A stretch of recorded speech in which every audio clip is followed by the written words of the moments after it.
Hello, everybody, and welcome to our seminar on posture. My name is Steve Rapicelli, and I'm going to start by sharing my screen so that you can follow along in my presentation.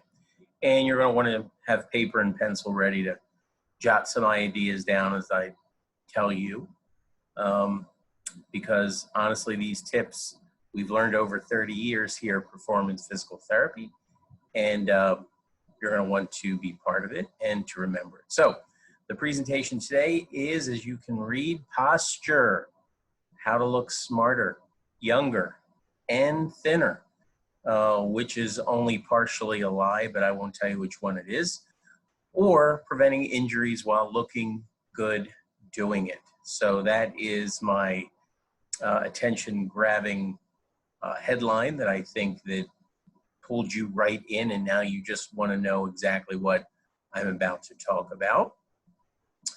And again, as a reminder, I represent Performance Physical Therapy and Fitness, which is a physical therapy practice and fitness center with offices in Delaware, and those are all of our contact information. And I would invite you to look on our website, go on Facebook, email us or call us with any questions that you have, because we have most of the answers. So, Mom was right. Mom was right about your posture. If your mom was like my mom, she bugged you a little bit about it, and she said, hey, posture is an attitude. Is it worth catching? And the answer to that, obviously, is I don't know. If yours was worth catching, you probably wouldn't be listening to this seminar.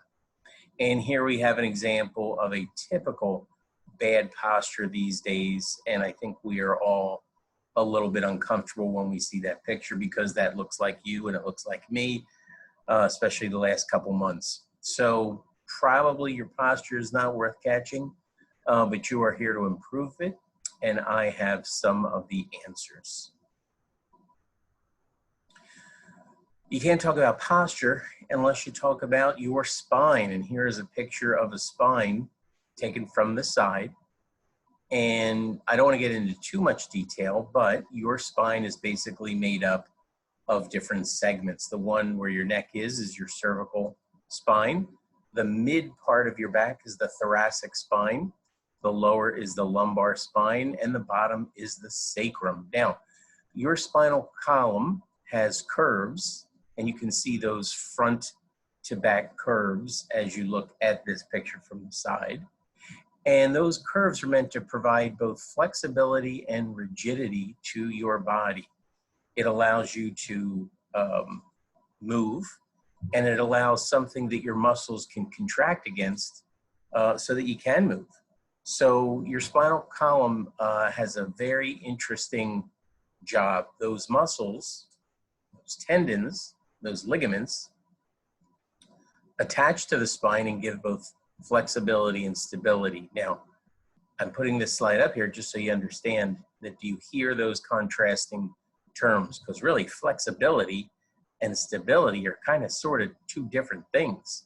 So how the heck is your spine supposed to offer you both flexibility and stability?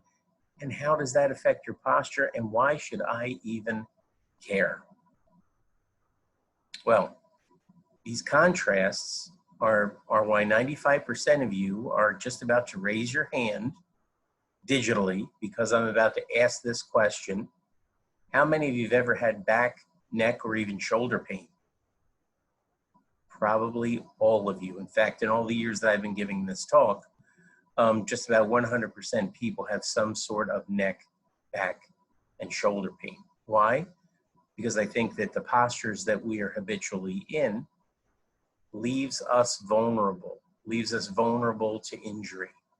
And in particular, just real quick, let's start by saying, well, how's my posture going to affect my shoulder pain? So I want you to do an experiment for me right now, whether you're sitting, which you're most likely sitting, or standing. I want you to act like a teenager for once. I want you to act like a teenager, and I want you to really slouch down. I want you to get nice and low and let your let your head get forward and kind of pretend you're lazy and you have a little bit of an attitude. And while you're in that slumped, slouched position, I want you to go ahead and raise your arms up. Doesn't matter. Doesn't matter how high they go. Just kind of raise them as high as you comfortably can and get an idea of how high you can raise your arms. Now I want you to drop your arms. And now I want you to have a more upright posture. Pretend that the world is watching you right now and you're on national television. So you're sitting up nice and tall. Now I want you to raise your arms up over your head. Notice the difference? So for 99.9% of you, you could raise your arms up higher when you were sitting up nice and tall versus when you were slouching. Now, so that tells you something. A lot of times we see people who have shoulder problems, and one of the things we do is we work on their posture, because I can work on your shoulder all day, but if I don't correct your posture, you're always going to have a shoulder problem. That make sense? So that is a big deal. So that is a really striking example of how you can see that posture really does affect all kinds of areas in your body, not just your neck, not just your back, but even things like your knees and your shoulders, and you're going to see in just a minute, even your ankles. So there's a huge connection between posture and getting injured. Bad postures equal a lot of force converging in vulnerable places. And you've already heard me say that word vulnerability more than once. Bad posture is inefficient. In fact, we define good posture as a position that you put your body in that is maximally efficient. It doesn't take a lot of force to maintain it or to attain it. And contrast that with, you have a bad posture that uses up a lot of energy, it tires you out, and it's hard for you to stay in that position for very long. Vulnerable places in the spine are where those curves change. So I showed you that picture where you have an inward curve and then you have an outward curve, or you have a forward curve and a backward curve. Those areas, which we call transitional zones in your spine, are areas that can leave you vulnerable. And for a lot of those people, it's at the base of your neck, it's your mid to low back, and then it's down by your waist. Those are areas where you're going from one curve to another curve. So your curves are pretty darn important. And our job is to assess you to see if you have those curves and how to show you how to either stretch or strengthen areas to maintain that curve so that you're efficient and that you don't spend a lot of energy trying to maintain your posture. That all makes sense? So those poor, inefficient postures can lead to injuries eventually, right? So there's not many people around who've been sitting on their laptop lately for extended periods of time, who if I went behind him and I grabbed him in these muscles back here in your trapezius, that you would have a muscle knot. There's a reason for that, because you're in an inefficient posture and those muscles are holding on all the time, trying to hold on to it and to try to put you in a better position, right? So honestly, I could mash on those things all day and they're still going to keep coming back because you haven't corrected the original problem. So that's what we're here to talk about. So I think I've described the problem and probably your problem. So now let's go ahead and get some good posture. Here's another example of not good posture, and you were probably wincing when you saw that picture, and that's either you or someone you love and you know it's true. So let's get rid of that if we can.